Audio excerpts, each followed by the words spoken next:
Yeah, there we are. Oh! Whoa! I'm here. Yes. I feel bad. I don't have a tiki mug today. What? What happened? Well, because our guest, Stephen Buonocore, I feel like I needed to elevate what I normally drink. So I'm going with a single malt scotch. It is in a Grogu glass, but I'm drinking Very single nice. malt scotch today because Stephen Buonocore, welcome to the show. Thank you very much, all of you, for having me here. This is awesome. And cheers. Yes, cheers. I think this is the first time you've not had a tiki mug this is our 65th episode. Wow. There have been 2 other times. Katia has sent me the lock mosaic on a mug and my Tucson mug. That's So true. you've decided that because I was here, you had to elevate the way that you're drinking. The way. I'm not sure what's in that glass exactly. You said it was single malt. I have to judge now whether or not it's acceptable single malt or not. It's a 12-year Glenfiddich. All right. Okay. All right. We can be friends. Okay. I hope so, because we have like an hour. We have we got a lot of time to kill here. I'm in trouble. I just have espresso. So That's good. Whatever works. I am drinking a 2016 Brunello di Montalcino from Amaritus. It's obviously an Italian winery and pretty decent. Not the greatest, but it's a good Monday night wine. Sure, right? Monday night, 9 o'clock. hi, Alan. Alan, how are you, buddy? What type of board game breakfast? Wrong channel.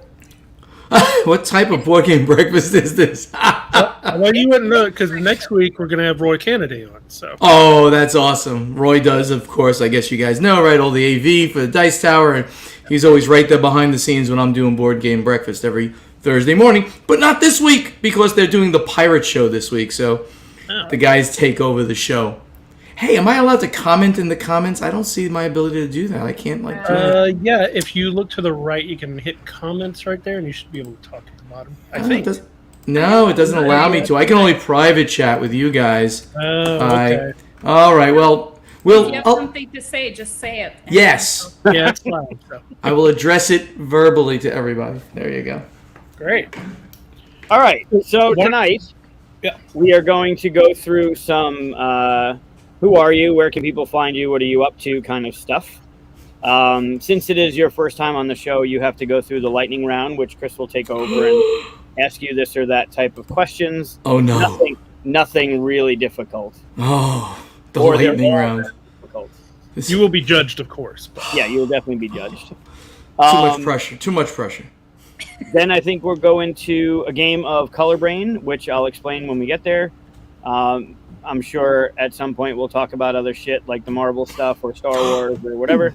We're allowed to curse on this show? That's great. Normally I'm on Dice Tower Network and I can't curse, but if I can fucking curse, that's awesome. Yeah, no, please. It's after 9 we p.m. here, so I think we're allowed. I think it's all right. Yeah, to your heart's content, buddy. There you go. Hey, cheers, Matt Morley. Matt Morley's a good old friend of mine. He's joined. I posted in the Podfather of Gaming group, so he saw it there, and I'm sure he's here for that. Hey, Matt. Hey, Matt. Thanks for coming along, Matt. Yeah, welcome. So you mentioned the Podfather of Gaming stuff. So who are you? What are you doing? Where would people know you from? How would they know me and things like that? Okay, well, they probably got to know me originally as the founder, owner, and president of Stronghold Games for like 10 years, give or take. And then in 2018, and I brought many games to the market. Most famously, I guess, Terraforming Mars, right? Everyone seems to go back to that one from the catalog. Survive, Escape from Atlantis, Core Worlds, great deck building game. Many games we brought to market. And then in 2018, we merged with Indie Boards and Cards and set in motion a stream of events which would put me on the beach, relaxing in Florida and things like that. So I've retired from being a publisher, and now I'm just a general miscreant of the industry. I do some content. I've been labeled the Podfather of Gaming, part self-labeling, but mostly other podcasters doing that to me before I even retired, they were calling me the Podfather because I was on everybody's podcast and the Godfather thing, Italian-American background. So now I create some content. I appear on Board Game Breakfast with Tom Vassell and Z Garcia on the Dice Tower Network. I have my own podcast, Board Games Insider. I've been doing that for about 7 or so years now with Ignacy Chevicek of Portal Games. And we talk about, what's happening there, what's happening in my life, and industry news. We go through and we scrape the news and we comment on what's happening in various parts of the hobby. We do that both as a podcast and on YouTube. I post it, which brings me to my channel. On YouTube, it's the Podfather of Gaming. You can catch me there. On Facebook, it's Board Games Insider, if you want to catch me there. Also on Facebook, we have the Podfather of Gaming page and the group, where Matt Morley is very active, constantly posting dad jokes and things like that. And we just keep it light and fun in that group. It's a group to hang out, talk about the funniest things that are happening in each other's lives and stuff like that. Twitter, at Podfather Gaming. If you want to talk directly to me, you'll catch me there directly all the time. But basically, just enjoying life and staying there on the outside of the gaming world and trying to do some give backs. I do mentoring in board gaming. I mentored a number of people of various amounts of time. I'm a member of the board of directors of the Jack Vassell Memorial Fund, which gives money away to gamers in need. So just staying there and enjoying my life now, gaming and giving back a little bit to the community. So I have a question about the Yes. mentoring. Mm-hmm. Do you mentor people for content creation, or is it more for publishing stuff? It's essentially depending on the person, whatever they need. I'm mentoring a content creator, mentoring someone who wants to expand their role, get deeper into the industry. It really depends on what they need, and it's not like I have you can apply here kind of thing. It's like people that knew me reached out to me and said, hey, I'd love if we can talk like every week or every couple of weeks or something like that. So I've been doing that now since retirement and really enjoying that extra touch and ability to impart some knowledge, right? I mean, obviously you retire, you leave the actual publishing portion, and you do something a little bit different, like in content creation. It just doesn't leave your head. So I'm able to now use some of that and other business background and my background on IT on Wall Street to generally share knowledge with people. And the more I can do that, the better it makes me feel, and in a way to touch back with the industry, to touch back with the community and give something back to them. Very nice. Thank you. You're the busiest retiree I ever saw. I have actually proclaimed that for myself. I'm like the busiest retired guy. Yeah, I literally have to keep like a meeting schedule for various things. Whatever I might be doing. I had a meeting with Gamma today on a topic that something's happening there that I haven't talked about yet.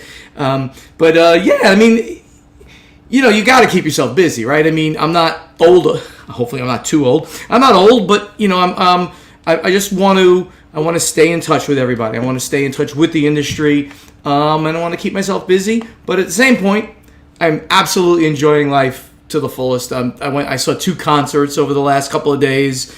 Heading out to Hawaii in about 2 weeks from tomorrow.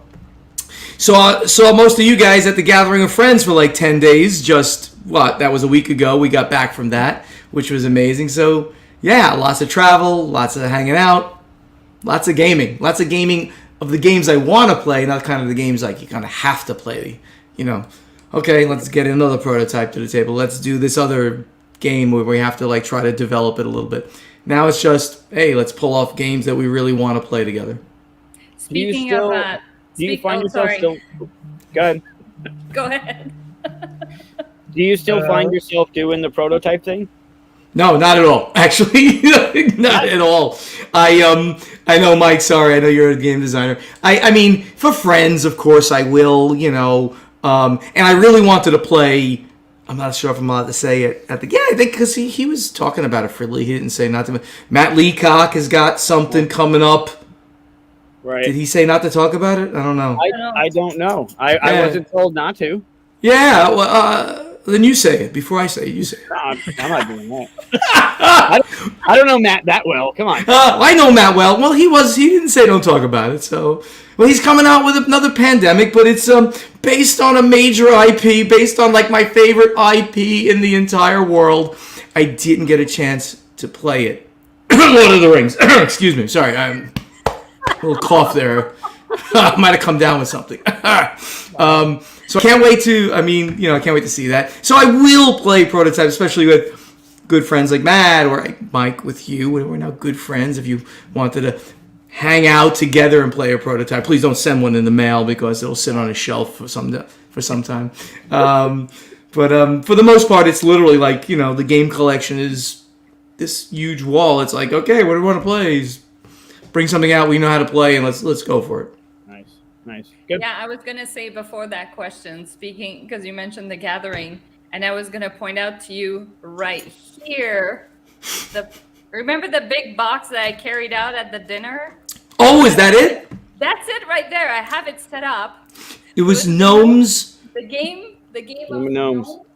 The game of gnomes. Pick up one of the gnomes and show it to us. Is it like a thing, right? It's like a physical, like huge gnome. They're like these little figurines that. That's beautiful. And the game, it came like that in the game. Yeah. That is awesome. So I set it up like normally it would sit there on my shelf, but I figured I would put it in the screen because you saw me carrying the thing out. So. And you saw what we got, right? So. Yeah. So I said to Paula, my girlfriend Paula was there, and I said to her, like, listen, if you get called, the only thing I see up there that I want is Sleeping Gods. And it was like the whole thing of Sleeping God stuff from Red Raven. Critically acclaimed. It's supposed to be amazing. Anything else, just give it to something. Just doesn't matter. I don't care. She gets called. Sleeping Gods had already gone. So she's up there looking around. I'm like, I don't care what she brings back.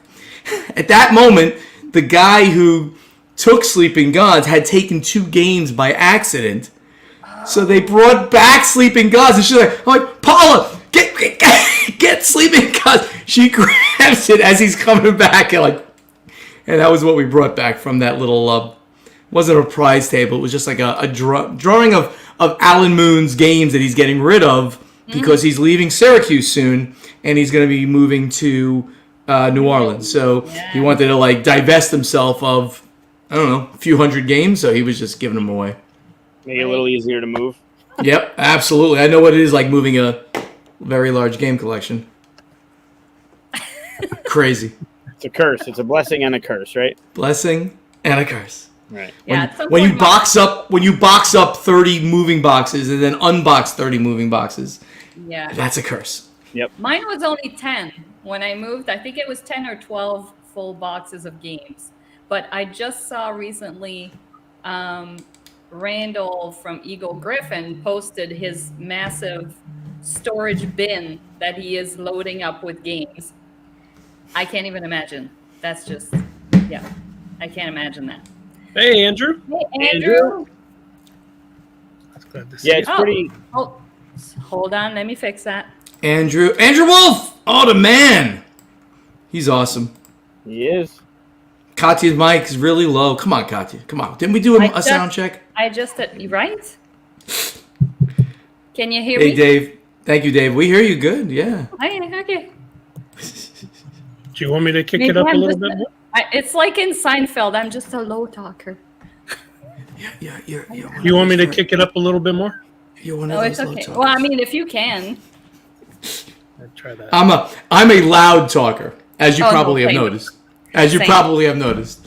They always have to change the gain on my mic when I'm in any room doing a podcast with people. It's Buonocore leveling. You got to bring it down.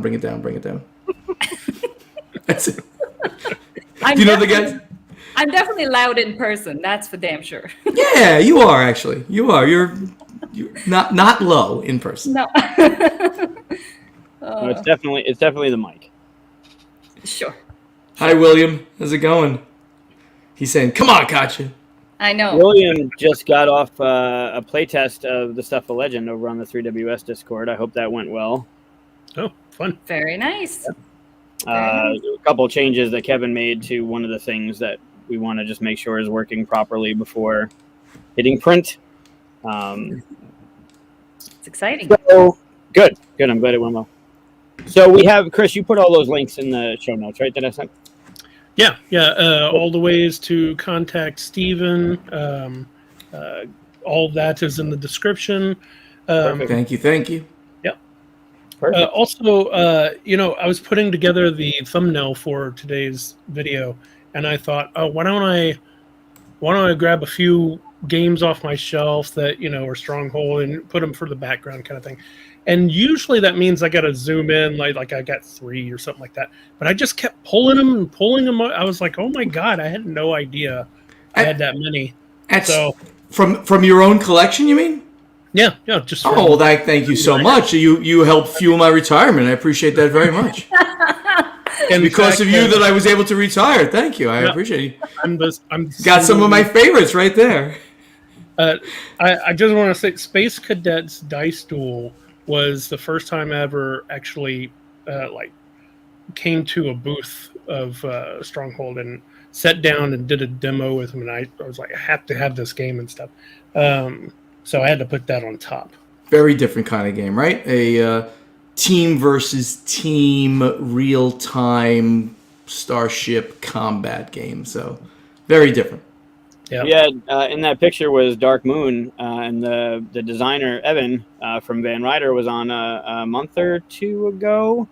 Yeah, a few episodes back. Awesome guy, Evan Derrick is just awesome, and that we did his game Dark Moon way before he was with Van Ryder, 3 years I think before he joined Van Ryder Games, and he's just a great guy, and Dark Moon is amazing. It's a really cool distilled Battlestar Galactica, basically, is really what it is. In fact, it was probably, as you might know, it was called originally BSG Express. It was a print and play game that he put up there, and then we reached out and said, we'd like to do this game, and we have to strip the BSG out, so let's create a new IP for it, and it was this Dark Moon. So, that was fun. How did that get in front of you? Did you print it out? Did you have someone that you knew print it out and told you to try it? Yeah, that's it. It's a very interesting question because, yes, a buddy of mine used to come to my game night. He said, yeah, this thing is going like wildfire on BGG, and hey, let's play this thing. Because we used to play Battlestar Galactica, 3+ 4 hour extravaganza every time we brought it out. So he said, like, oh, let's play this. I'm like, oh, this is pretty neat. I'm like, where did you get this? How do you know it? He goes, it's all over BGG. It's a print and play, blah, blah. Oh, okay. Let me find out who this is. Reached out to him. I said, you want this thing in real print? I think I like it. We have to talk about a new IP and things like that. He says, I got a great idea. So essentially he based it on like Alien, I guess, but, without even that IP, right? So, it's something like that. And it works so well to be a 60 to 75-minute version of Battlestar Galactica. It's really, really slick because it's few choices. You make your choice, you move on, try to find the infected players. I really like that. It was my favorite game in my catalog for a while. It's probably one of my most memorable or one of my favorite gaming experience as a whole was when I played that. And it was with majority of people I didn't know. It was first time meeting, so it was like trying to figure each other out, and it was so fun. That's great. That's great to hear. Excellent. Yeah, that choice with the dice when you have to put up some shitty dice, and everyone's like, "What the fuck?" and you're like, "Honestly, that's all I had," and you're lying your ass off. It's so. No one ever believes you. Great. I'm always called out as the infected all the time, and it's like, and I'm like rolling like 4 dice. Yep. They're all negative. And you put it out there like, you suck, Buonocore. You're obviously infected. Like, No. Oh, it's painful. It's a sign of a good game. That is, yeah. Yeah, they did a good job. You did a good job. What games lately have you been playing that you've really, really enjoyed or that have surprised you? So, I mean, at the Gathering of Friends, I played 2 games I played a few games I think I've never played. One that was like on my radar, Furnace. Have you played Furnace? No. Arcane Wonders. You can literally call this game. There you go. Look at that. You got the He had the pin. The pin from Furnace. Excellent. Right It's literally, you could have called this game Engine Building the Board Game. Because all you're doing in the game, well, you are drafting, sort of, because sometimes you don't want to win a new part of your engine build. You want just to get the resources. So you bid 2 or 3. It's a bid from 1 to 4 because you have chips. And you bid and then you can get the resources if you don't get the card. If you get the card, it becomes part of your engine. Then every round of the 4 rounds, you're going to put the cards in whatever order you want and run your engine. So inputs, outputs, input, output through the entire thing. And you're just trying to get the most money to score the most points. Simple, streamlined version of an engine building game. So, and I could have picked it up at Gen Con. I picked up Picture Perfect instead, which is a great game, deduction game. I love that kind of style. So I didn't do that, and I was gonna pick it up at PAX Unplugged. They sold out before I got to it. No, Dice Tower West actually, Dice Tower West. And then I played it finally at the Gathering, and I ordered it right online. I'm like, I want this game. And the other one that came out of nowhere was Phantom Inc. You guys know that one? That. Holy shit. That is an amazing party game. I mean, I was just I was blown away from right in the beginning. I'm like, I have to guess via the ghost who's going to start writing the letters of a word that's gonna answer a question that we know but the other team doesn't know, but then they can use our words to try to figure out what their things mean. So I just loved how that game played. It was and you can play at least up to 10 players without a problem. So those are my 2 big hits, and I literally ordered them at the Gathering. They were waiting here when I got home. I'm really waiting for Foundations of Rome, which is another Arcane Wonders game. Way big, crazy produced game. I mean, they could have done that game by doing flat cardboard polygonal shapes. Would have worked. Game would have worked.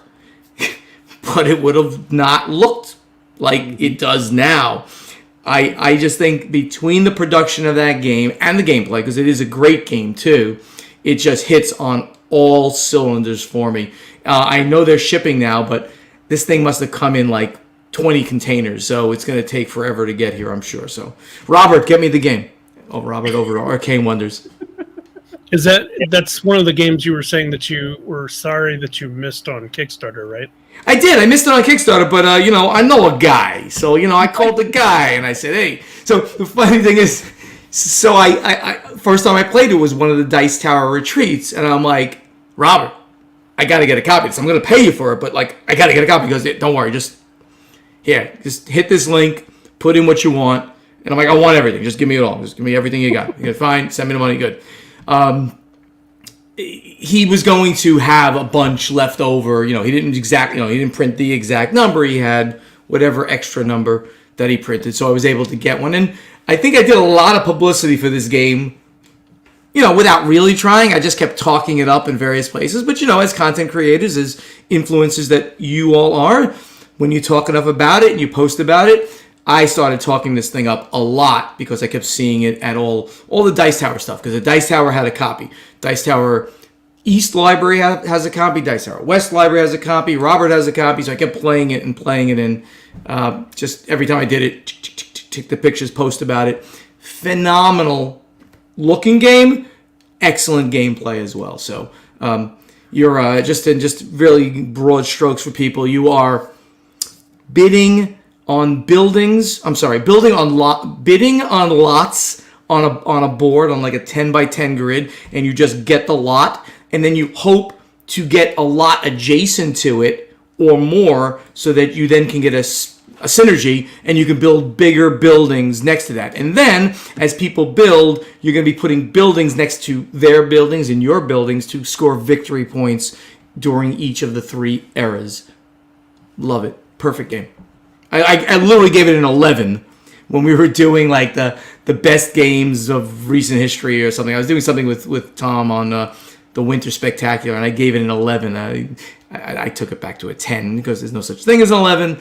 But I said, yes, this game is a perfect game for me. I will play it anytime.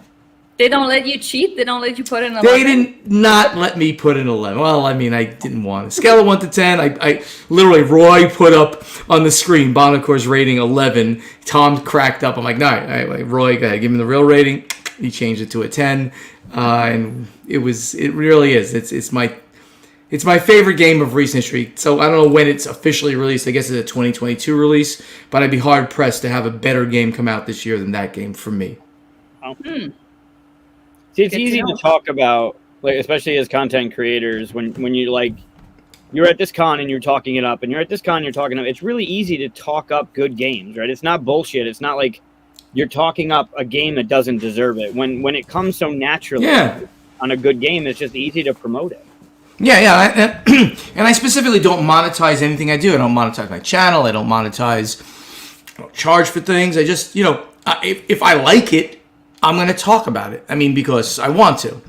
I might talk about things for friends even more sometimes. Like this great book here from Eric Hanwies. How to be a board game publisher. It's better than a real job. Great guy out of Belgium. I actually bought the book. Bought it off Amazon. You can get this book on Amazon. I haven't read it yet. But he really goes through everything. He's a board game publisher himself. Flatline Games.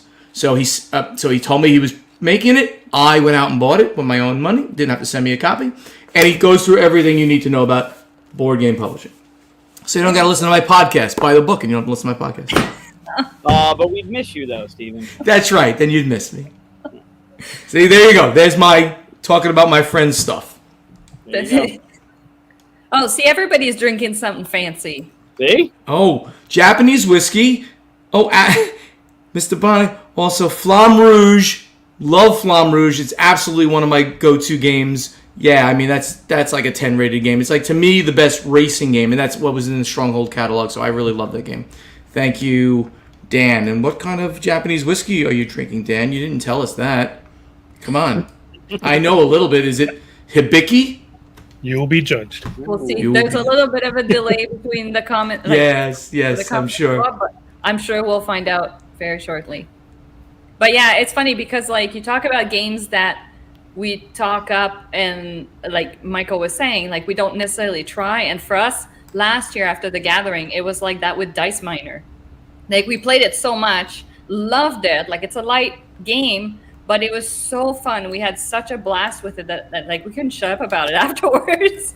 So again, we didn't get it, we don't get paid for it, but it's one of those where if it's a legit good game, you want other people to know about it. So what's Tom Lehman? Suntory. Oh, Suntory I know Suntory Yamazaki. I don't know that particular one, but very good, Dan. Thank you. Very good. Thank you for coming. What's Tom Lehman's new dice game? That's not Dice Miner, is it? No. You changed the size of the dice. Dice Realms? Oh, Dice Realms. Yeah. So I've been waiting for this game since I played it at the gathering in August. Tom showed me the game then. It was in final production. They were tweaking the molds so that everything would fit in. It's a dice. You have a certain number of dice with X sides on them, and then there you go, thank you. And then you upgrade the side. You get resources and you use resources, and you upgrade the sides. Look at that great. This is a game that absolutely must have an insert. It comes with an insert, and you literally upgrade the sides of the dice as you do more and more and more with your engine. I fell in love with this. I pre-ordered it immediately. It was supposed to be out in November, and I still don't have it. So I think that's Rio Grande. Get the game out. I think in there. Friction fit would be the wrong word. They've got the top part, the part that has the resources on it, the facing, has got a tab that goes in. The die itself has got like something that grabs that portion, so it just stays right there. It does. It's solid. To take it out is interesting. You get a little tool. Everyone gets a tool. You leave it in front of you, and you have to hold down the face when you pop it out. If you don't, you're going to sail it across the room. And he said, "Watch this." And he goes, "Boom!" And it just like literally was like 30 feet away. You had to go run. So that becomes a game of its own. Yeah, don't do that. The game is you put your finger on the top and pop it out, and then you replace the thing. Really, really, really interesting game. Wow, that was Christian. That was pretty amazing that you got like about 40 images like that. It's all from Board Game Geek, I'm sure. Yep. Very good. All Board Game Geek. Yeah. So is it sort of like a more evolved version of, was it Dice? Dice Forge. Yeah. Yes, I have not played Dice Forge, but I heard it's an evolution of that type of idea, where the die faces are interchangeable. But I can't compare it. I just heard it. Yes, they did comparisons to it. I never played the other one. I love this one, and I immediately pre-ordered it. It's expensive. This is like the base game is $80 or more dollars, $80, $90. There's a lot of plastics in this game, but well worth the cost, I think. Dice Forge was really good. It has the same kind of thing, but it was a little light for my taste. I like the heavier games, so this looks a little more interesting. This has got a little more going on, I think, based on the fact that I didn't think it was light, so it's probably got more going on. Well, there's 3 like that, right? Rattlebones, I think, was the first one that did the dice changing. It was super simple. It was almost like just an oval, and you went around, you stopped at a location and did something, and then Dice Forge came out, and then Dice Realms. I like Matt Morley wants to play Stump Christian, start referencing obscure board games and ask him for pictures and see how good he does. That would be kind of fun. He'll get every one of them. He'll get everything you bring up. He's got good Google food. It's just Board Game Geek. It's real easy. It's all there. Some of those games don't have many pictures. You'll get like one picture.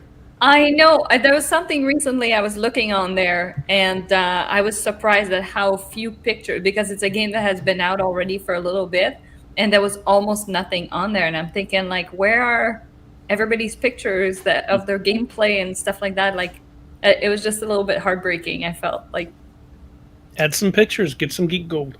Yeah. I can't even remember what game it was. maybe that's part of the problem. It's forgettable. Yeah. All right, I have one question, and then I think we should go to the lightning round to try and get you through that thing. All right. One of my favorite conventions was Dice Tower Con before it had changed hands. But I used to go every July, head down to the Carib, and I remember it was the first time I saw you get hit in the face with a pie from Tom. No. That would have been the other You did not see that, because as of the Dice Tower conventions, I was 2-0 against, challenging Tom on dexterity games. I beat him at Looping Louie first, and I pied him one year. The next year, I beat him at Giant Jenga and pied him. Sadly, I lost. See how quickly you forget your losses? I lost another dexterity game to him. I can't remember. That's so funny. And he pied me. So we are technically 2-1 in the pieing, but the Podfather is winning the pieing competition. So how did that start? What triggered that whole thing? What triggered our relationship is one thing. What triggered the pie thing is another thing. The pieing thing came out of Geekway to the West. I beat him at Looping Louie there handily. It was like a I crushed him, and I won. And they have this charity event at the Spiel guys. Do you know David Coulson? They're one of the oldest podcasts out there. David Coulson and David. Hold on, Stephen Conway and David Coulson. And David Coulson just left, and now it's I'm so sorry, I'm forgetting names. Anyway, Stephen is still there, and he's got this thing that he does it every year. You can enter the thing, and if you want to like try to stay in, you can pay more to get more points to stay in the competition. All the money's going to charity. So it's a really cool thing. And at the end, once they get to the end and people have accumulated points, the top 6 people play various dexterity games against celebrities. Big air quotes. Me, Tom Vassell, and various other podcasters and things like that. So they had to play things against people, and I had got the Lupin Louie thing that year, and I was like crushing people. And I actually had never played Looping Louie, but I don't know. I just figured out the timing, and I was winning. Tom sits down, and he goes, "You got the easiest one. That's why you went 6-0." I'm like, "Oh yeah." Sit down, mofo. Let's talk about this. And I crushed him. He goes, and then Tom's very great. He goes, Tom loves, when he and I get into it, because it's always going to be good camera for him. And he wants, that's his whole thing, right? The on-screen and the in-person stuff is huge for what he does. He goes, "Oh, we got to do this at Dice Tower Convention. You and me, and we'll play for someone." I'm like, "What, money?" He goes, "No, pie." I'm like, "Pie eating? Pie in the face." Sounds like a great idea. So we played Lupin Louie. Poof, pied him. We played Jenga. And that Jenga game, literally for a half, I don't know how long the game went on. Maybe it went on for 20 minutes. It felt like it was going on forever. But from like the second time I touched it, we were playing like expert version. You touch it, you got to take that one out. You can't like tap. No. You touch it, that's the one that's going to come out. Every time I touched one, it was like concrete. I was hitting concrete. And I was getting them out, and then it finally fell, pied him. It was that was my greatest victory of my entire life. I'm telling you right now, pieing him. And I lost the last one. I literally can't remember what it is, and that's pretty telling, because you want to forget your losses. So I lost the last one. Cool. Nice. Yeah, that was fun to watch. Yeah, it was fun to watch. I love and give a big shout out to Tom and the gang. They do such a great job on all of their content, and the conventions and the retreat that they run are so much fun. So any of you guys, of course, and anybody listening to this, if you ever get a chance to go to Dice Tower East, Dice Tower West, that's out in Vegas, Dice Tower East is in Orlando, or the Dice Tower Retreats, which move a little bit, but now are going to settle back to Miami area in Florida. They're the best. They're just really just a relaxing week of gaming. Open gaming, not many events. The retreat is no events, just game. You got the whole Dice Tower library. It's 2,500 games. It's a crazy number of games. They roll the whole thing in. You just take them, you play them, you put them back. Fantastic time. You go out, you eat, you drink, you have a good time together. Yep. And they're moving back to the Carib this year. The Carib for the convention, in July. I can't wait. You guys going to be there? I'm thinking about it. I haven't been since before the pandemic. I think 2019 was the last time I was down there. It's actually the convention that I structure a lot of my convention around Dice Tower Con. Like the feeling that you get when you're there, because it really does feel like a giant family gathering, playing games the entire time. Yep. The way the library works, the way the events are. Like, it's not too event heavy. There's enough stuff that you can participate, but you really are there to like see your friends, game as much as you can over the 5 days. The venue is beautiful. You're right down the street from like Disney Springs and all that stuff. You are, absolutely. It's a beautiful, beautiful place. If you go, I'll give you a ride in the vet. Oh, okay. I'll take you up on that one. Absolutely. Cool. I drive up for that. That's a lot of fun. Cool. Got a question? Oh, all right. Some praise in the question here. So curious to know about any that got away, any of the games that got away. Oh, did anything get away that got published? Probably. Right? Did somebody else publish and I didn't get a chance to publish it? Yeah, I get asked that one a lot, and I've probably forgotten more than I know.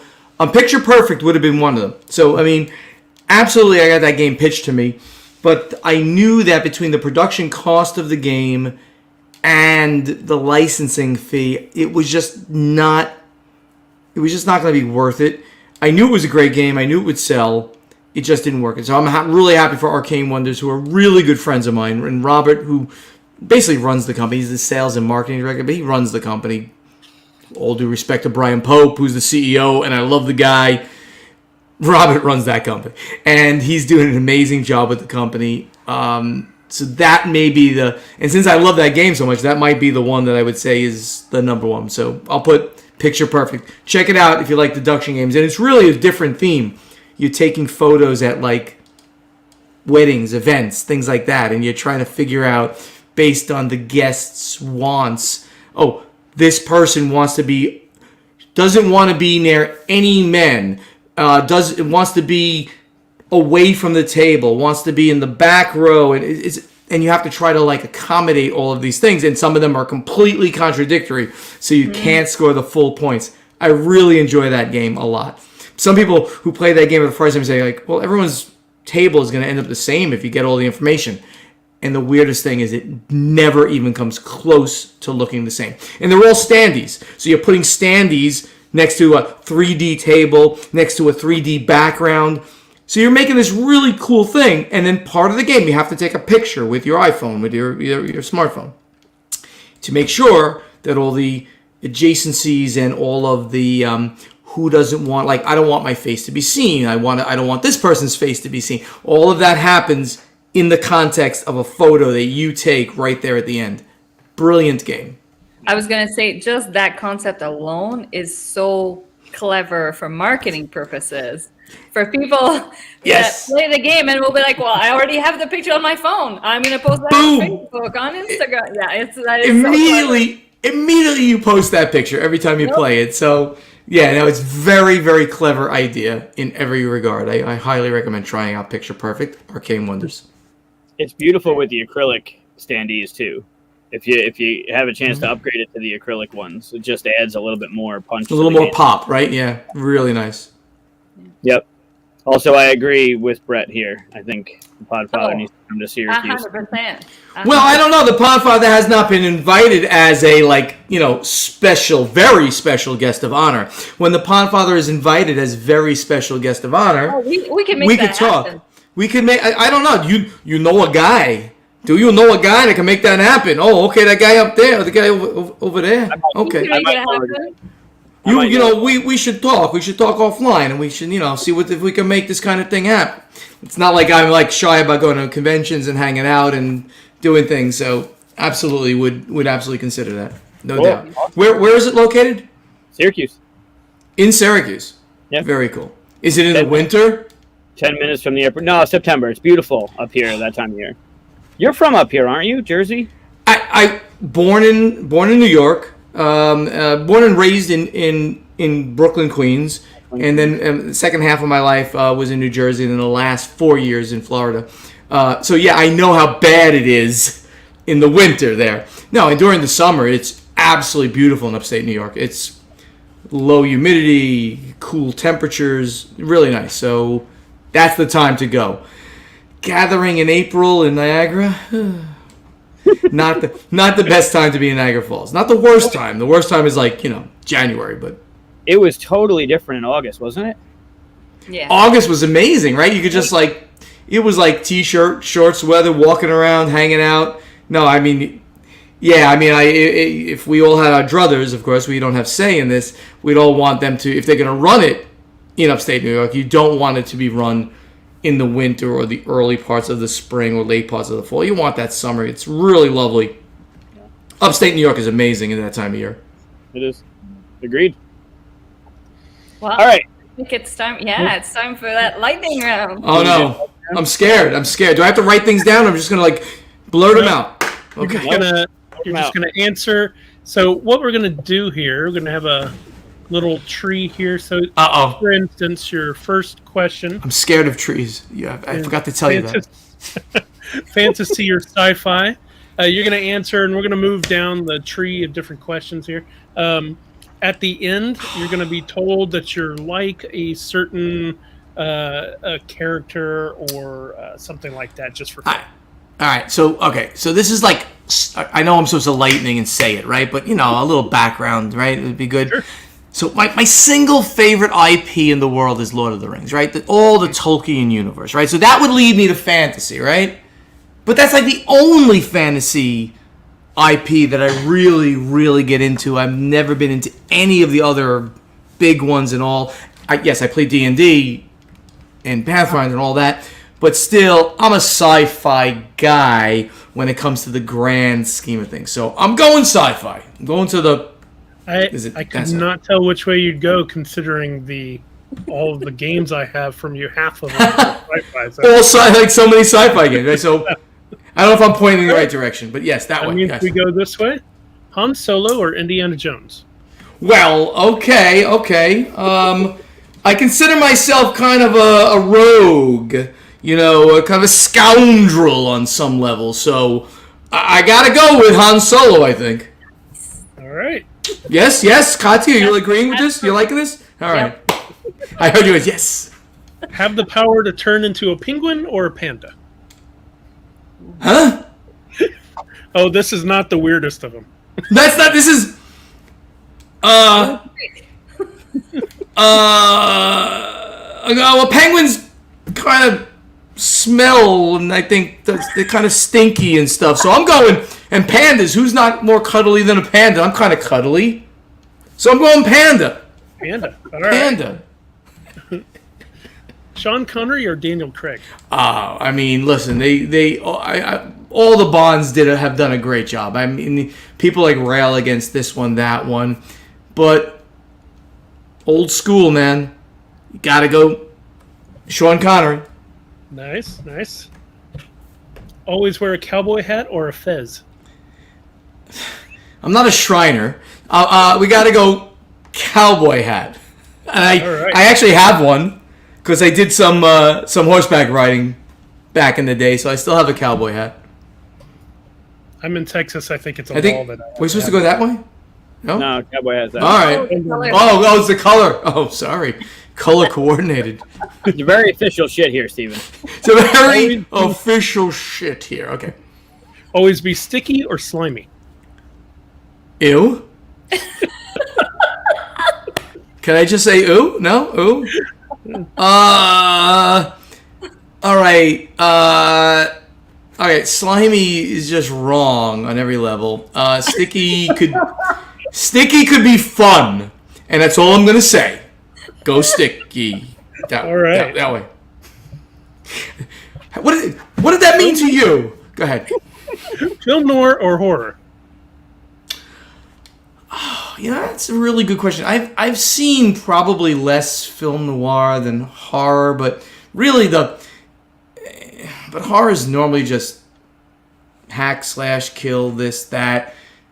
Film noir has the chance of being more interesting and artsy and generally more interesting. So serious Buonocore. Let's go film noir. All right. I'm liking every. You guys put a lot of work into this crap. I can't believe you. This is Chris. Country music or disco music? Oh, you might have picked like the two worst forms of music on the planet right now. Oh my God. Yeah, I mean, listen. I mean, whenever I say like, people ask like, oh, you like country, and I'm like, no, I really don't. And they did, and like current country is kind of okay. It's better than that twangy stuff from back in the day. I grew up with disco, and I hated it completely back then, right?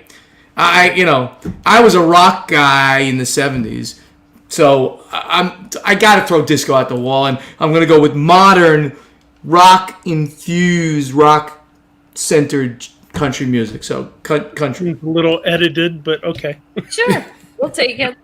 We'll go this way. We never said these were easy, Steven. Yeah, no, they're really hard. Horsey ride or piggyback on Dwayne Johnson, The Rock? Wow. You're right. The questions get weirder.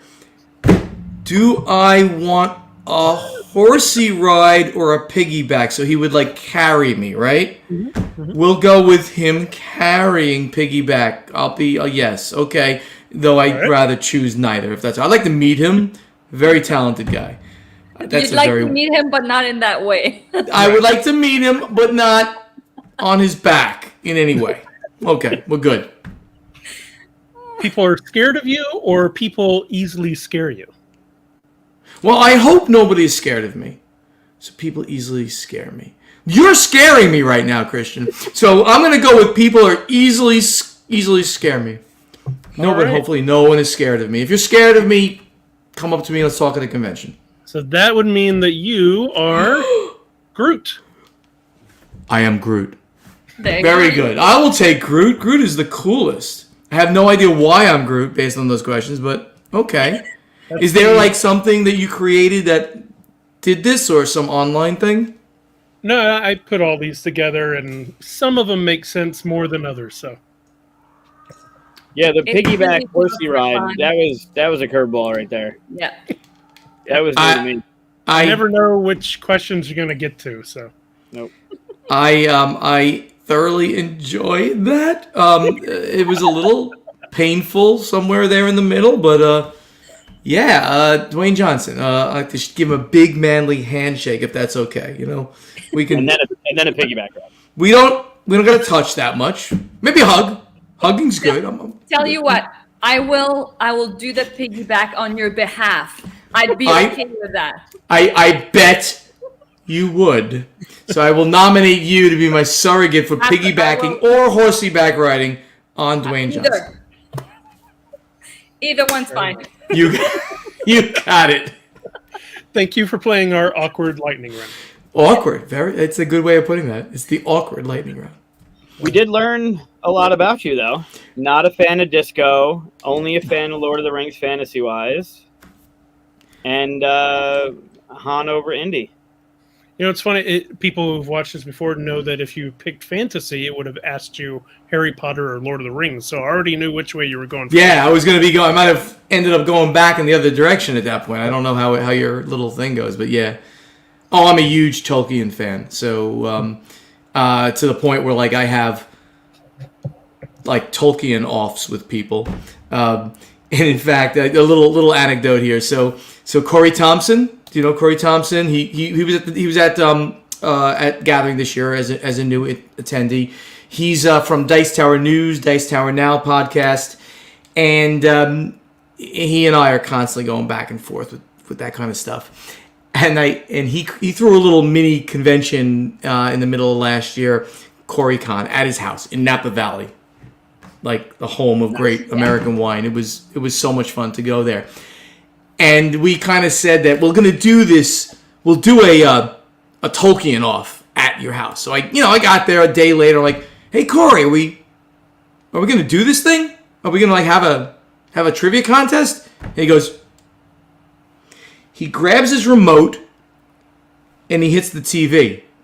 And on his TV, Sean Astin, Samwise Gamgee from Lord of the Rings, shows up and starts talking. And he continues to talk and say how little Stephen Buonocore knows about the Lord of the Rings and how much of an expert Corey is at Lord of the Rings. Oh my God! Did he go through that app and pay them to say that? Oh my God, that's amazing. Yes, he did. Yes, he did. Genius. This is not. It's not inexpensive. Depending on who it is, it's not inexpensive. So I'm like, okay, dude, that was one of the greatest beats of all time. So I said, hey, Corey, I'm going to start this new thing. I'm going to start this epic nerd off where I invite somebody on my channel and we just do this thing. So the first one I want to do is with you.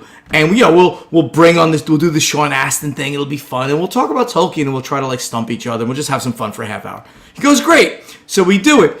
And we do this, and we play the Sean Astin video, and it's hilarious, of course. Again, you can watch, and you can go over to my channel, and literally, if you go over to my channel, The first video that pops up, that auto plays, is Sean Astin saying Buonocore knows nothing about Lord of the Rings. Oh my god, I'm totally gonna have to go watch you that. gotta go watch it. It's a 5-minute video that it's hysterical. And Sean was amazing. He went above and beyond. But, so we're doing this, I play that video, and I'm like, you're amazing, Corey, you did that. But, in the category of 2 hobbits are better than 1, roll the tape. And by the way, Roy Canaday was doing the background for us. And all of a sudden, Merry and Pippin, Billy Boyd, and who's the other guy? Billy Boyd and the other one, the other 2 hobbits. I couldn't get Frodo. I couldn't get him. He wasn't doing it. He is on Cameo, but he wasn't doing it at that time. I had the 2 of them in one video saying how little Corey knows about Lord of the Ring and how wonderful Stephen Buonocore is and his incredible knowledge of Lord of the Ring. So, payback was a bitch. It was a very expensive payback for me to give to him, but it was so worth it for the hundreds of dollars that it cost me to make that video. Oh my god, that's amazing. Yeah, Corey's a star. We went to dinner with him at the gathering at that pizza place. And he paid. Yeah. And he paid for everybody. The guy's a star. He's just a wonderful human being. I got to know him. I knew him before COVID. Seen him at Dice Tower events and stuff like that. But he's such an amazing human being that I've got to become very good friends with him during COVID. I don't know if you guys know this. I ran a happy hour with the Podfather for a year and a half during COVID. All that was twice a week. We'd get together and just talk. I would do some comedy, just bring up some stupid pictures from the internet and talk. And then we would just, what are you drinking? And then just what games you playing, keep it light. What kind of issues are you having dealing with COVID? And there were a lot of people. I mean, we would get between 15 and 30 people on every Zoom call. And there were a lot of people out there that literally had no one else in their lives. Oh. They had a computer. That's it, right? They lived alone. And even if they lived with a significant other, they were that's it. No big families, not going out. They were in a lockdown state versus Florida, which is like the Wild West here. We were almost open the entire time. And it really was cathartic for them. And it helped me as well to do that, to cope with, what we were all going through. So that was just a thing. And I got to know so many more interesting people over that course. Matt Morley. I knew Matt before that. I got to hang out twice a week with Matt for 15 months on that. So, Matt, you're the best. Thank you for hanging out with us on that show. And it was a lot of fun. And it meant a lot to a lot of people. Oh, What's that's cool really about nice. the silver lining of COVID, that's how Katia and her art started, was finding a way through. Very cool. Something with that. Very cool. Good stories. And I kind of started this show too a little bit just because I was looking for more FaceTime with people. So, well, that's how we met. I was doing the QSCon Tuesdays, and I reached out to Chris. Chris had the Kickstarter coming up. I'm a huge fan of Asking for Troubles, and to find some sort of... Although not a fan enough to turn the box right side up. No, this will stay this way for the rest of its existence on the screen. This will always be this way to piss you off. That's awesome. Yeah, but yeah, I started. We did for QSCon. We met up every Tuesday at the hotel as a game night, and then when the world shut down, to find some sort of normalcy, I was doing a show every Tuesday, and I'd have a designer on, or I'd have a publisher on, and we just talk about games every Tuesday to keep that kind of calendar. And I reached out to Chris, and then I had him on the show. And then we talked about, we could talk about geeky shit for a while. Why don't we do something about it? And then we started the show. That's awesome. Another great story. Yeah, COVID is, obviously net negative. We're not going to go try to overplay the positives, but there were so many interesting positive points that we can now reflect back upon and use some of that stuff going forward in our lives. So, I'm really blessed to have met so many interesting people during that period of time, and to call them brand new friends or even better friends now that we've gotten to know each other even more. Yeah, that's Yeah. good stuff. Yep. Well, is it time? Is it time for a game? Is it time for a game? I think so. Are we doing it? You made me make all these silly little pieces of paper here. I hope there's a big payoff on this. Well, that's the thing. I want to make sure we play it. So Yeah, let's do it. yeah, We're doing color All right. brain, is that right? Yeah, we'll do color brain. So for those, we'll get you through it. For those that are unfamiliar, there are two versions. One is a Disney version. We are going to be playing the regular version of Color Brain. Apparently, my light wanted to go off. That's awesome. All right, you don't need to see for color. Yeah, I'm not playing anyway. I'm just going to run it. All right, so Color There you Brain. go. Color Brain will be, and I'll use my favorite Pocahontas for this one. Color Brain is going to ask you for certain colors of a certain thing. This is Disney. We're not playing the Disney version. But for instance, it would ask you for the two colors that make up Pocahontas's necklace. So we get to look at it first or something, or? no. Nope, this is all you'll know. Oh, and then when then you would turn it over, and then we would see what it was. Right. So of the 11 colors that you have, I do. you are going to pick two colors that you believe to be the right answers.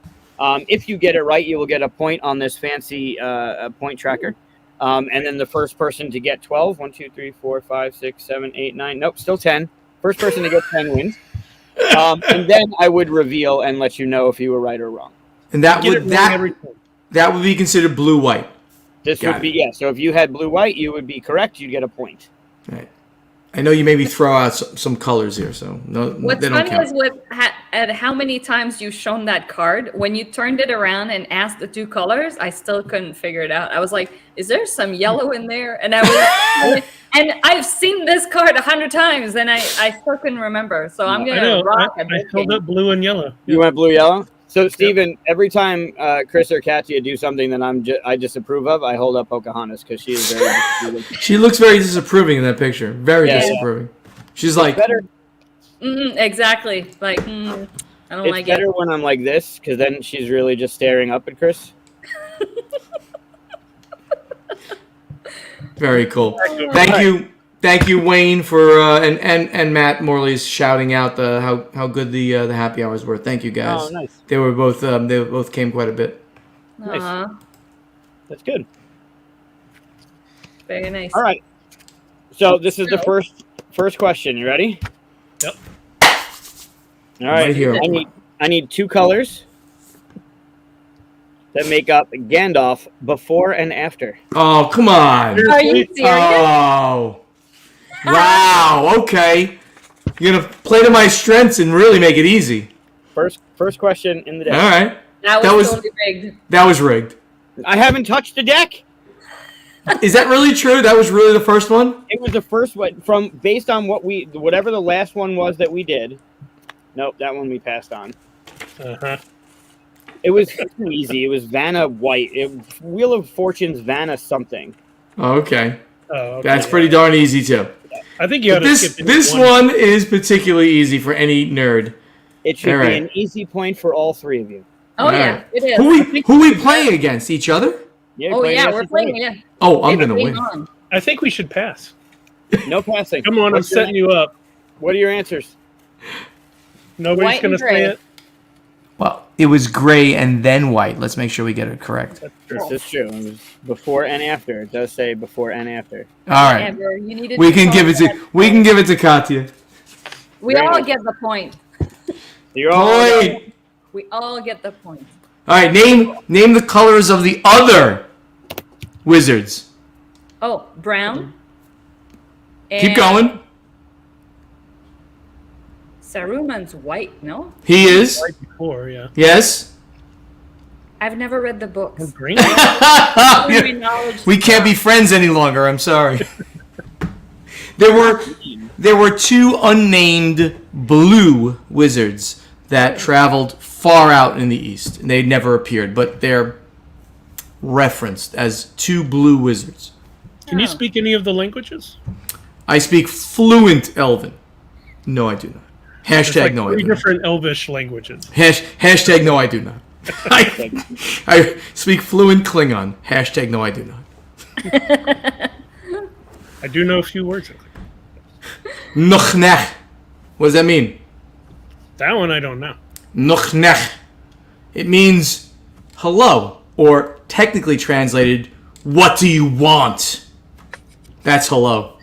I know Ak de Bak, which means either food or living animal. It's the same thing. There you go. That sounds like it should be the same thing.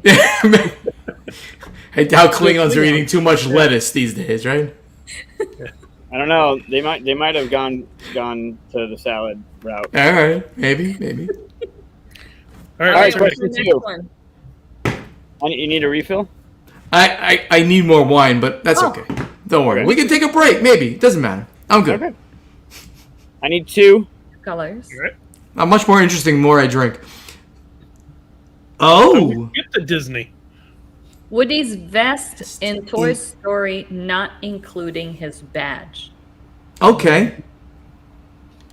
Okay.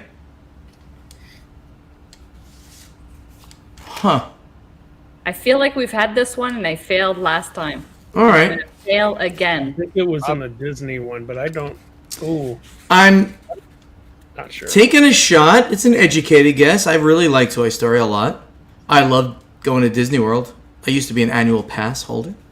It's a great movie. Wait, Ready? why can't I find that? Hold on. I I just switched, and I'm going to regret it. Yeah, you definitely Uh-huh. gonna regret it. I'm sure. I'm also switching. Now, I'm not switching. I picked the ones in the beginning. Ready? All right, Woody's vest in Toy Story. White Is it and not the black. white? Brown and red. Is it the- Brown Is and it red. the cow pattern? What is it? It is cowhide. Oh, wow. Black and white. Woo! I originally had yellow and red because I think I was thinking of the girl. Yeah, Like, that might be what I I don't was know. thinking I don't of. know. Yeah. But then I remembered that I've messed this up before, and I'm pretty sure it was the cow pattern. So you're saying it's an invalid round, guy? No. No. Nope. Point. High five, Steven. Other way. High five. Oh, there you go. Yeah, either way, Chris, you got it wrong. Great. It's so weird, like pointing in the wrong direction. I know you have to do the opposite. It's crazy. It's a skill. I you go. I should go further back. There you go. Oh, that was pretty good. Pretty good. That was good. All right, screen caption that. Right? All right, question number 3. I need one Oof. for the Godfather of Soul. Huh? Oh, Oh, I think I know. I know who. Oh, yeah, duh. I'm I like, think I know. what does he wear? What is he? No, that's not it. Oh, I'm an idiot, but I have it. 100%. Ready? Yeah. Is it James Brown? James Brown. James Brown. Yeah. Down. Yeah. Woo. Done. This one Three took some point. thinking. He used to just scream random sounds. Yeah. I'm screaming All right. and my voice is going. Sorry. Although you're not into too much fantasy, I will need 2 colors for the House of Hufflepuff. Oh no, I'm in. I mean, I know Harry Potter. I think. I can never remember which one's which. Yeah, you had to pick the colors that I don't know out of all of them. Is it? I didn't pick it. You must Is have it? I think I'm thinking I might be picking the wrong house. Yeah, I don't know what I got Hufflepuff, you said. Hufflepuff? That's what it says on the card. I'm gonna go my first thought, but I think I'm picking the wrong house. It's rough. Yeah, I think I I'm got the doing the wrong wrong one. colors altogether. I'm not a huge Harry Potter person. So. I love Harry Potter, but Yeah. I'm not into the trivia. Ready? Ready? All right, what do you guys got? This Is it red and yellow? Oh, Red, that's yellow, blue red, and white? yellow, blue and white. No points to anyone. Oh. Yellow and yellow, black. I All don't know how to right. guess black. Yellow, red is Gryffindor. That's Gryffindor, yeah. Yeah. Yeah.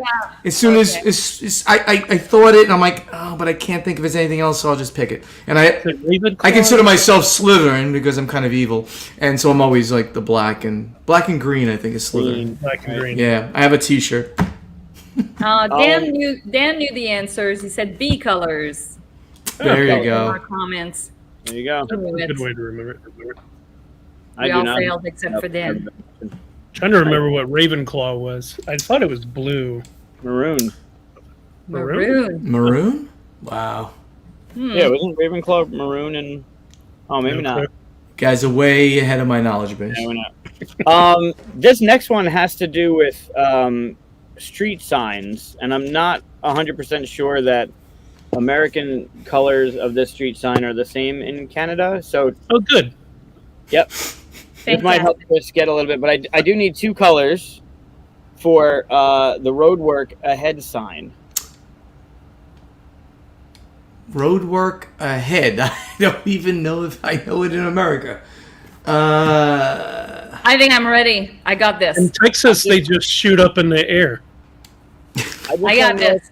If they're the same in Canada, if they are... I think they are. I just drove 4 hours today back from Tampa to South Florida, and there was Oh, that's right. I had a question for you. I'll ask that to the... freaking road work all over the place, and I'm... If I get it right and everybody else gets it wrong, you're the best. Then. I'm gonna... All right, I'm gonna give this... I Just can't... guessing. All right. You know what? You know what the colors are? It says road work ahead. That's the colors. I don't care what the colors. It says it. All right, let's go. it's orange and black, right? Yellow, black. Yellow, black. Oh my god! Oh, Katia for the win. Roadwork. Yes! You're right, Mike. You probably Well, in shouldn't the include that comments, round. ended up We putting should it out ignore when that we were round. revealing. That Nope. wasn't fair to Katia. We should ignore that round. Nope, Katia's getting it. Do I not? You're not have a look. point? I hope you're not looking at the comments, Katia, because I see comments. No, I'm not looking. I'm not looking. Yeah, In fact, you know what? I'll switch over to private chat so that I Yeah, we can't can see do the that. comments. There we You go. can make the screen big too. In the lower right, you'll see the little. Yeah. You can make us bigger on your screen if you want. Really? You don't have to. It's kind of I scary. don't see. I don't see it, but okay, Oh, we'll leave it. We'll leave it. hover blank. over. hover on the lower right corner of the screen, and then like of just the cameras. Oh, of the cameras. Yeah. Yeah. There it is. Yes, but then I can't see all those wonderful comments. You're right. I shouldn't look at the They comments. will. All share right, them we're to ready. the bottom I'll check when- them after each answer. All right, there you go. This one's gonna be tough. I don't know if any of you is gonna get it actually. Oh, I see the jester behind you, Katia. Very nice. He's always there, I have him over here. right there, and your Batman game right there. Nice. You see the bust of Spock over here.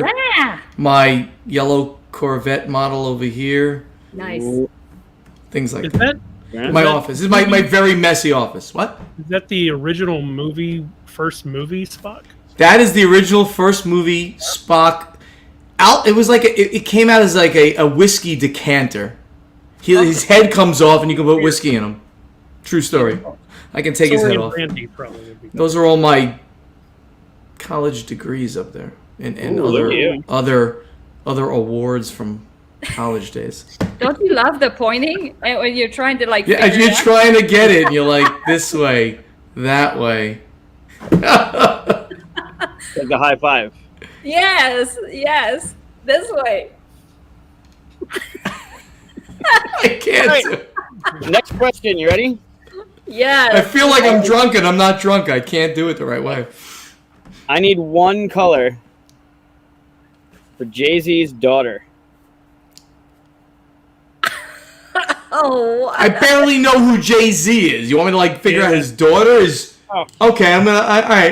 All right. You have a 1 in 11 shot. I do. All right, I got a good guess. I think I might have it, but who knows? All right, I'm ready. All right, Ready? Yeah. Is it pink? Pink? Is it Wow. Jade? Is her I know- name Jade? Well, jade doesn't count. We don't have a color jade on here. That'd be green. No. Blue. Her name is Blue. No, her name's probably Sapphire or something like that, isn't it? I know there's a singer Pink, so I figured maybe. It was a good effort. It was a good effort. No. So Blue. what's her name? Her name is actually Blue. Her name is That's Blue. terrible. I mean, Okay. Kanye named their kid North. Could have Yeah, been that's pretty bad. Could have been worse. He's got some really weird names for his kids, from what I've heard. Yes. Could have just ended that weird. Didn't he have 5 kids in 1 year recently? Yes. Which is only possible with multiple women. Yeah. Yeah. As nature would Does not want that to happen. Correct. All right. One color. The entertainment wedge in the original Trivial Pursuit. Oh, Chris. Oh, I know Oh this. my God. I know this. I know it. Oh, look at Chrissy. I knew it too. Instantly. I'm so embarrassed because it's a Canadian game and I don't even know. Tisk tisk. Yeah. This is We're the payback we're for getting this points. person. You're not getting points, Canadian. Very confident. Very confident. I'm confident. I'm pretty confident. Ready? Hold on. Oh, I want to change my answer. Ready? What do you got? It is red? pink. It is pink. No. Pink. It's pink. It is. Really? Yeah. Leveled at Says it that right road sign debacle. there. Says it right there. Damn. So Steven just caught up to Katia. Art and literature is purple. History's yellow. Sci-fi is green. All right, no showing off. No showing off. I just need an entertainment. All right, this one should go the other way now. This one swung to you guys. This one should swing back to Katia. Oh, yeah, but That's don't not do fair that either. pressure. I don't deal well with the pressure. I'm the I'm behind underdog. both of them. When you say I'm Cats not is not shuffling. gonna get, no, you say Cats is not gonna get this, and then I get it. If you say I'm gonna get it, I'm gonna fuck it up. You're gonna get it. Good. You're totally going to get it. You're totally gonna get this one. You ready? One. No, One color. Monica's apartment door in the TV series Friends. Ah. If you get this wrong, I'm not asking you another question. I don't know this. I mean, I've watched a lot of Friends. I don't remember that door color. Oh, I'm gonna. All right. And Chris is looking pretty Yeah, confident. like you guys are very confident. I'm gonna get this wrong probably. All right, Chris I'm just ready. rewatched the entire show. Ready? Do it. What Is you it got? purple? Green. Purple. Purple. Green is not right. Purple. They have a No, I love Friends. I think it's it's one of the best comedy shows of all time. But I don't know that kind of trivia. What's the score now? 1, 2, 3, 4, 5. So Katia is in the lead with 5, and you and Steven are both tied with 4. Boy, Best- if anybody's doing. My favorite comedy now combines geekiness with comedy. It's The Big Bang Theory. I mean, Oh, I I love that show. literally watch the show almost every day. Like I watch it going to bed. Like it just puts me to sleep as I just mellow out watching it. So just so good. The characters are so wonderful. Well written. All right, one question. Next question. One color. The All right. first belt in karate. Yeah, I'm pretty sure. Okay. All right, what do Ready? you got? Do it. White? White. White. White. Unanimous. Yeah. And then I think it's yellow. That's This where is- you were hesitating, I right? never heard of this game before. This is actually pretty cool. Yeah, it's fun. It's called easy. color green. I think the Disney one's even harder, actually. Oh, I They bet. have really weird The things. Disney one is Yeah. definitely way more specific. There's zero chance I would have gotten that. It Zero also- chance. Yeah, they're But it's very, got- very specific. It's got Pixar in there as well, though, and you think, oh, I know Pixar, and then you don't know Pixar. Yeah. It comes down to like the hubcap color of this obscure character in Cars, and you're like, Yeah. what the? Yeah. All right. Oh, that's just not right. All right, I'm change not it. shuffling. I'm not shuffling. It's two colors. The Home Depot logo. Oh. Everybody has that though, right? We have it. You guys have it. Everyone's got Home Depots. Sure, near but them. what's that second color? It's orange and white. Yeah. It is orange and white. I've done too many home renos to know Yeah. all the logos of all of the those type of stores. It's I sad. used to do ads for them on local stuff, so I actually have their logo on my If- computer. If you guys listen to my show, you would know that I've spent the last year remodeling my house. Yeah, you give an update every show, right? I give an update every show. I've been doing it for a year. Now, there were a little bit of breaks in certain places, but I'll never do that again. What a pain in the ass. And I didn't do any of the work.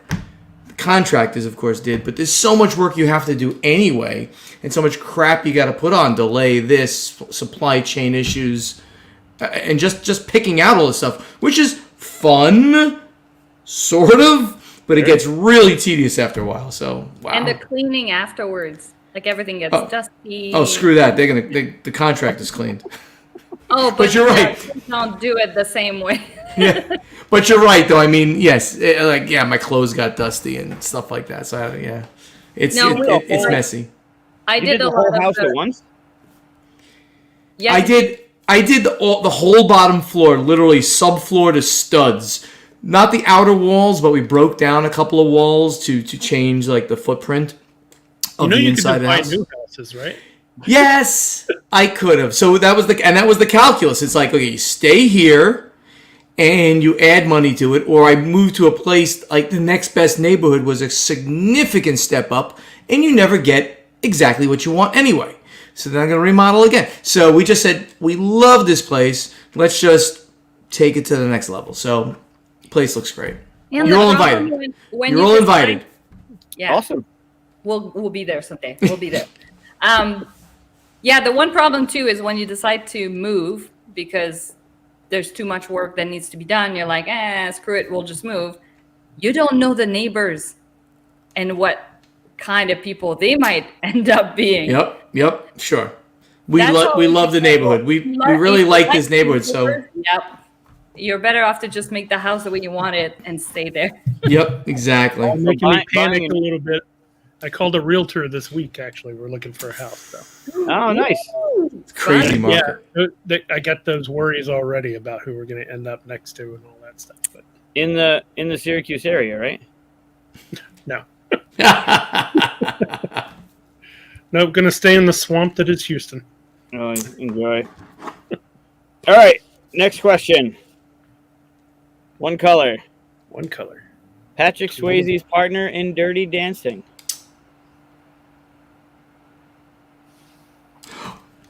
Got it. Sneaky ass question. I'm drawing a blank. Sneaky ass question. I see the smoke coming out of somebody's ears. Yep.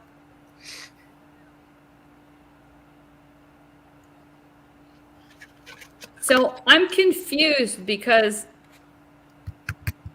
her name's not a color. There's one answer. Patrick Swayze's partner. Yeah. You're talking about the girl, right? Dance partner? Sure. Yeah, I'm gonna get I can't give you any more help than that. I just actually gave you a little help.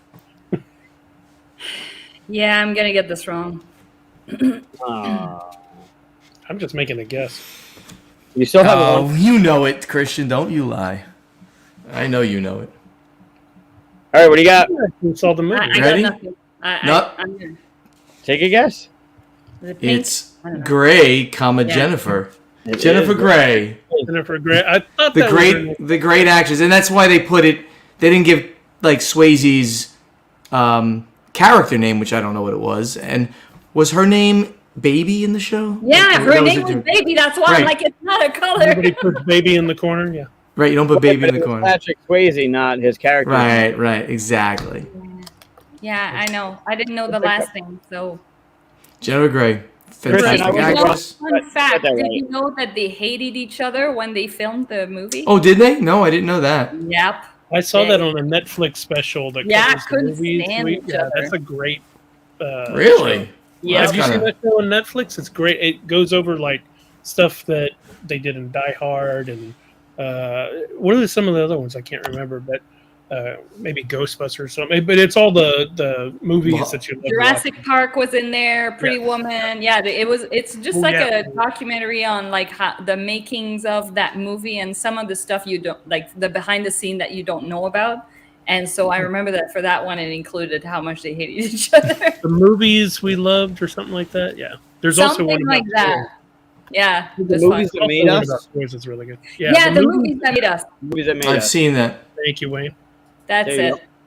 Yeah, that's fine. All right, so it's all tied up. 6-6. It is all tied up. Shit. Nice. Whew. All right.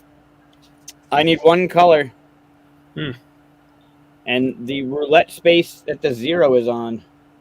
Oh, fuck. I wouldn't know that. I don't think I know it. I don't think I know it. I know it.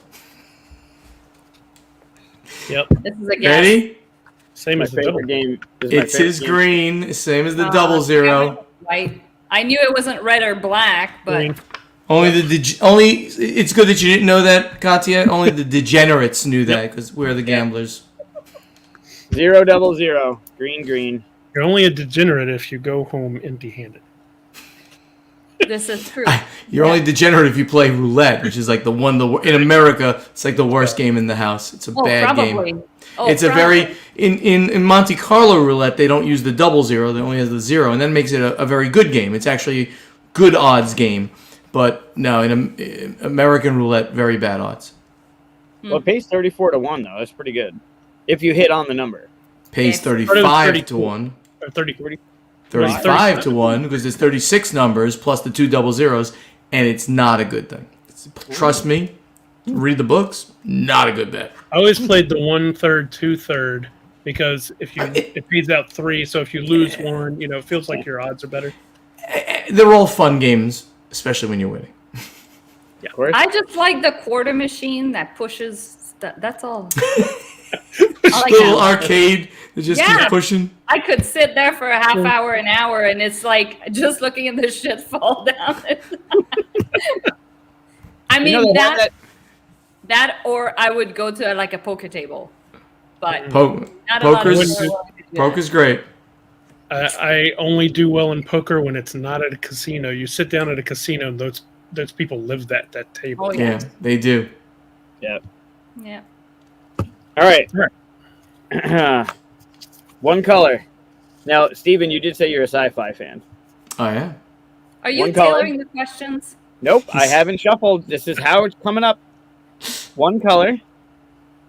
The color of the pill in the Matrix that shows you how deep the rabbit hole goes. They're both not they both know this. Chris knows this. This is a good question. No, there's 2 of them. Which one is the right one? There's 2 pills. I didn't That's even remember one literally pill. That's literally and figuratively. Which one is the right one? This is a good question. I like this one a lot.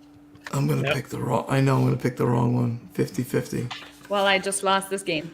Chris is taking the lead All right. now. I'm going to pick the more aggressive. Okay. I'm ready. The more aggressive color. Ready? I think this would be the first time Chris won a color brain game. I think so. I've never won. Is it blue? Oh, see. Red. Red? Look how nervous you guys are. I am very I'm nervous. not nervous. It is red. That's a good Nice. question.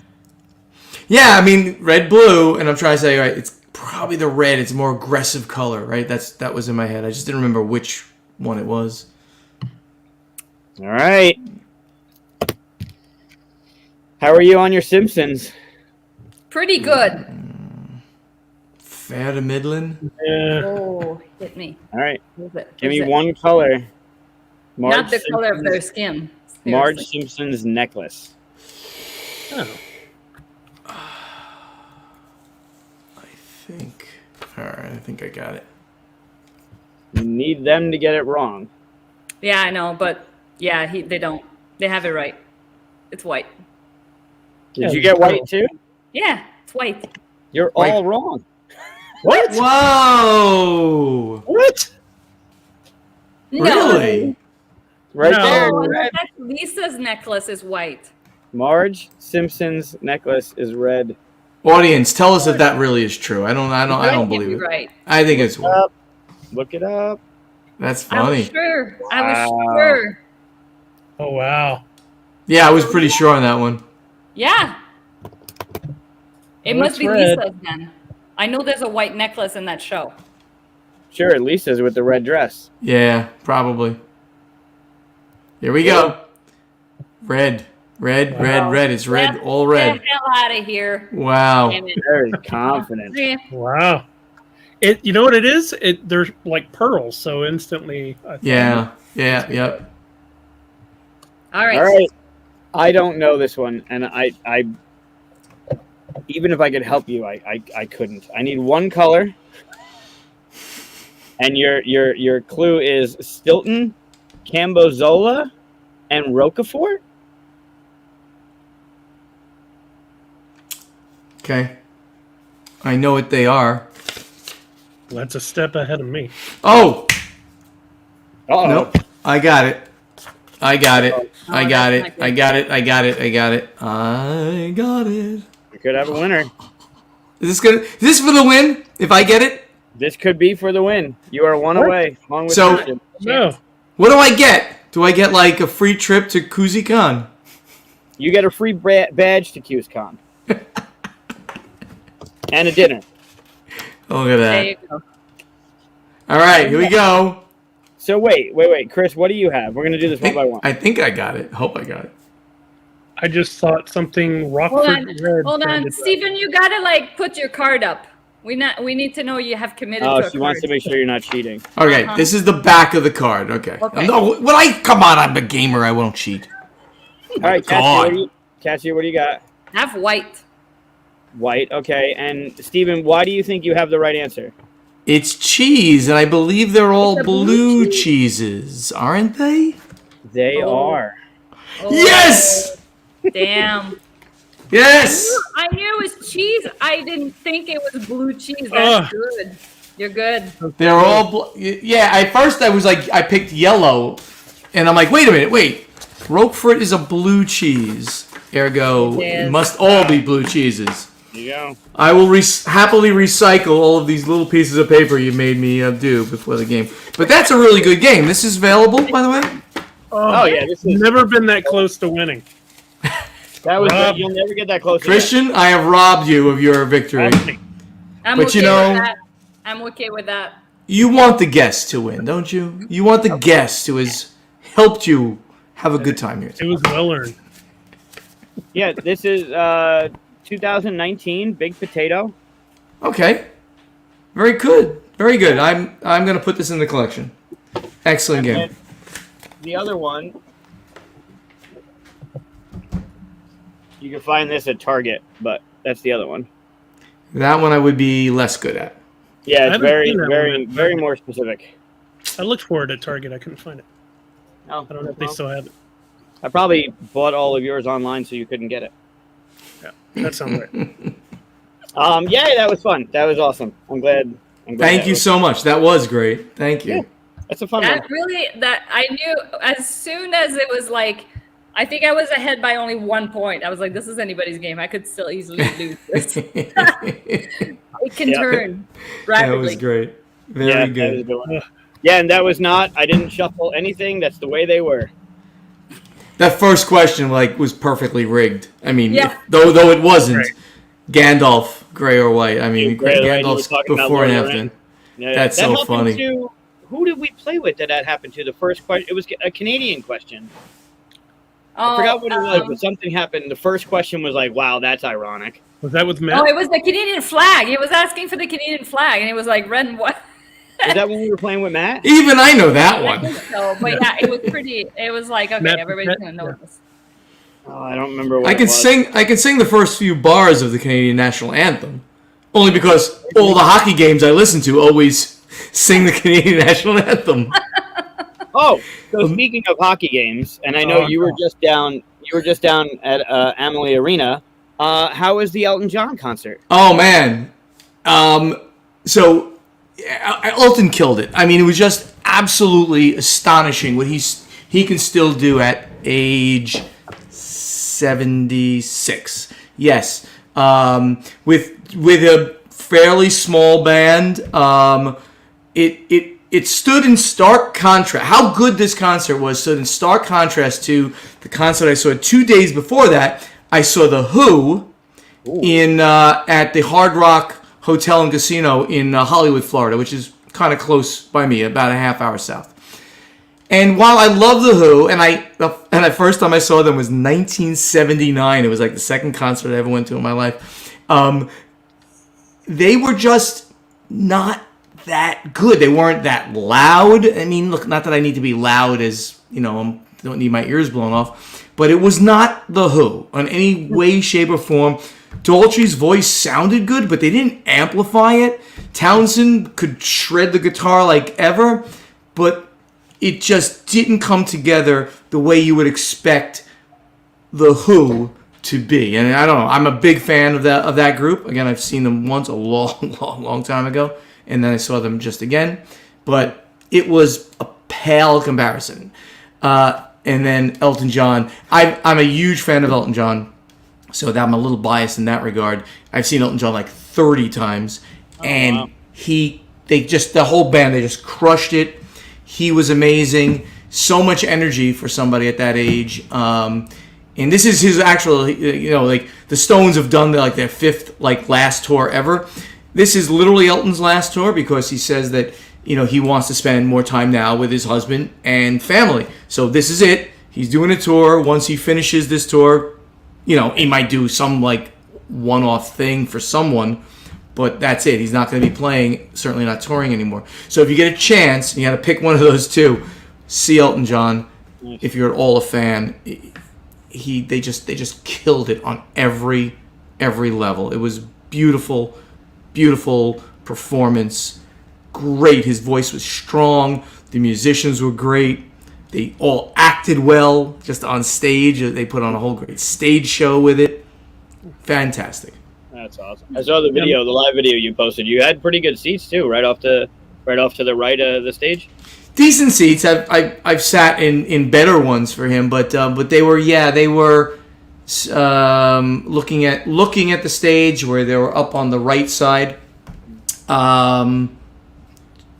30th row or something like that. I'm not exactly sure, but we had a great look right into the piano, and that's kind of good. So we're always looking at his face and the side of the band. A lot of the pictures I was posting were kind of from the jumbotrons that they had there, so I can get kind of closer ones. But I zoomed in on the stage and zoomed in on that. It worked out really well.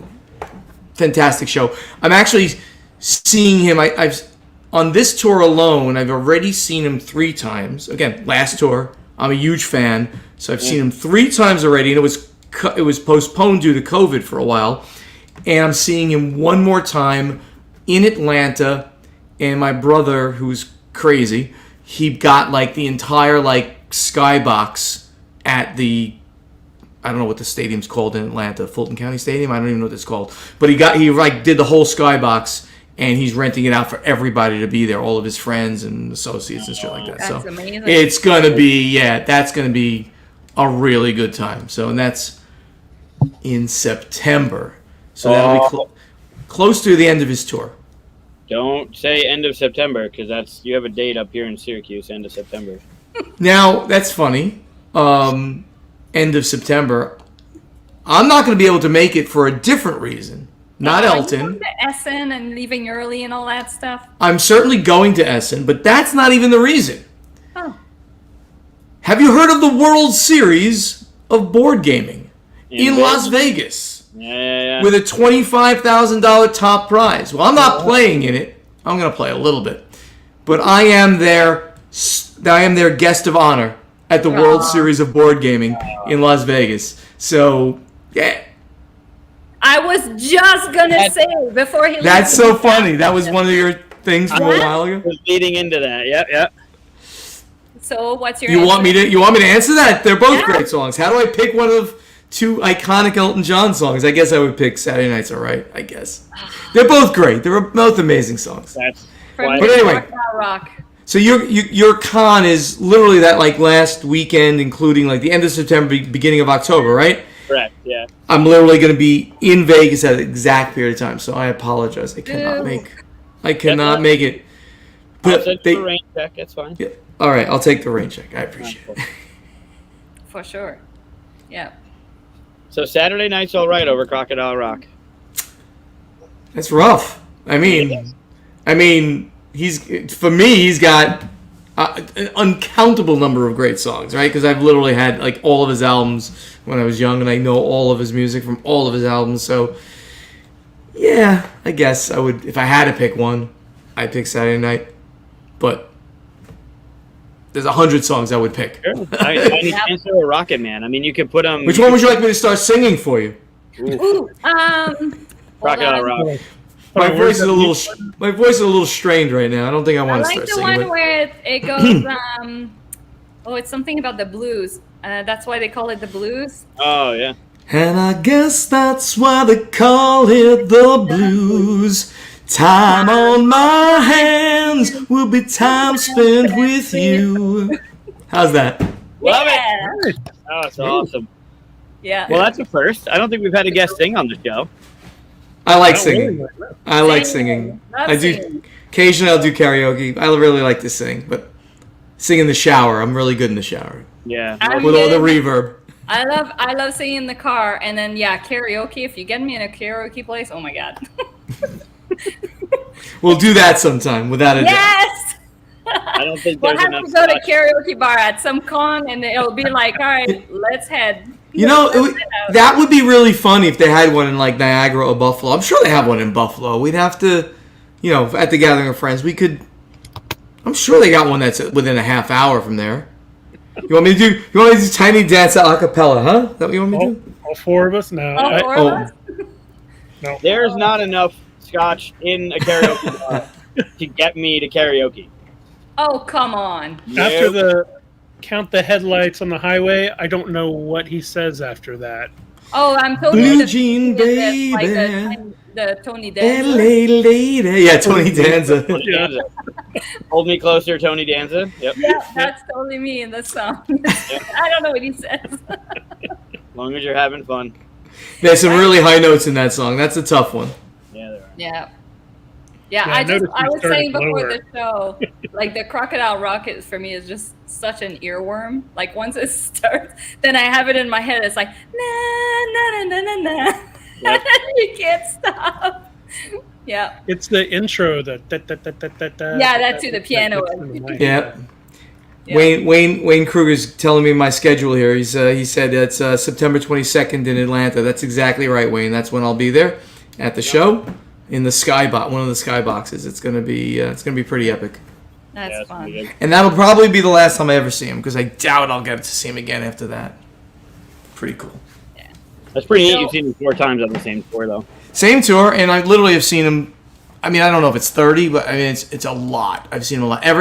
That was my first concert I ever saw, and it was in it really ages myself, 1976. Ah, My the year I first was tour. born. The year you were born. There you go. Aging myself. Wow. There you go. Yeah. Yeah, it was great. Is there any other band or singer that you have loved listening to through your life that you haven't seen yet live? That it's one of those where it's like I have to see them before they stop touring. Yeah, I mean, I've never seen the Stones, and even though they keep touring and they keep having their last tour, and done it like 6 times, I've never seen the Stones. I really should look out if they're going to be doing another tour, half tour, because Jagger is still like crazy. The guy is like 78, and he jumps around the stage better than I could have done it when I was 30. I mean, like he's in amazing shape. The guy, and his voice is still strong. So, I mean, I probably, if I had to pick one group, I would like to see the Stones. You know what? My brother was actually, we were talking about it last night. He was like trying to Google to see if they were going to tour again. He's seen them several times. That's fun. Yeah, that'd be a fun show.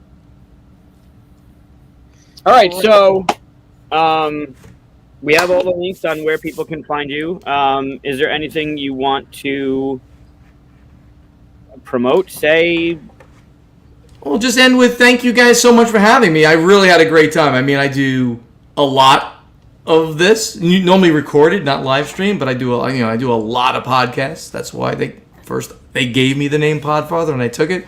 But some of them are a little less good than others. This is a lot of fun. Thank you very much. You guys were really, really fun to be with for almost 2 hours. This is great. Yeah. I would ask everybody out there, just, I go to a lot of the conventions now, and I do them simply to hang out, not to work, not to have an agenda there usually, just to hang out, play games. So if you see me, let's hang out, let's play a game, let's take a selfie, let's get a drink together, whatever the case may be. That's what I like to do now, just hang out with friends and fans and people at conventions. So I hope to see lots of you guys out there, including you, all of you, at a convention. You guys doing the circuit this year? You doing Origins? Yep. Some of them, perhaps, hopefully, Origins. Yeah, Gen Con first. I'll see you at Origins, and I have an announcement. I'll make it here right now. I'm gonna be at Origins. I'm gonna be at the WBC, which is small-ish. It's in Pennsylvania, probably 2,000 people.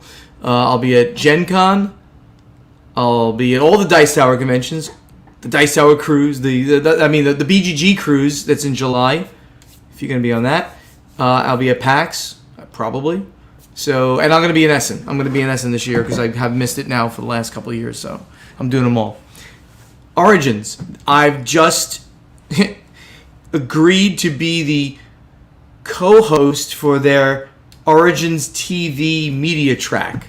What the hell does that mean? I don't know. What I'm going to be doing is I'm going to be going around in the exhibit hall and interviewing some of the lesser known publishers, just to kind of give them a little more spotlight, and some of the bigger publishers, more like, so what are the industry trends and things like that to give the bigger perspective. And I'm going to be doing that throughout the time at Origins, and then they're going to be semi-live streaming. It's not going to be live. I'm going to record it, and then they're going to put it up at certain points during the show, like on a slight delay. I'm going to give them the tape. They're going to do it, and they're going to go and they're going to put it out in all the convention areas, the Big Bar on 2 in the Hyatt, in various places. So myself and B. Zelda, who's Canadian, and we're going to be doing this throughout the convention, doing interviews, doing other kinds of content for Origins. Going to be a lot of fun.